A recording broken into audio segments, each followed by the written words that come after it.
بسم اللہ الرحمن الرحیم۔ مبارک کلمات جنہیں حضور صلی اللہ علیہ وآلہ وسلم نے آسمانوں اور زمین کی کنجیاں قرار دیا۔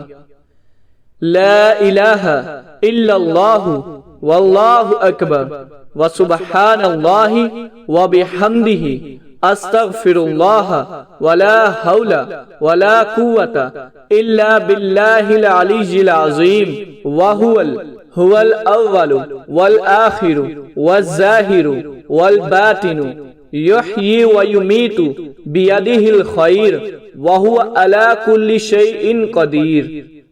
فضیلت صالحین کے ارشاد کا خلاصہ ہے، جو شخص صبح و شام 10 بار پڑھ لے اس کا دامن مرادوں سے بھر جائے اور قرب خاص کی منزل حاصل ہو۔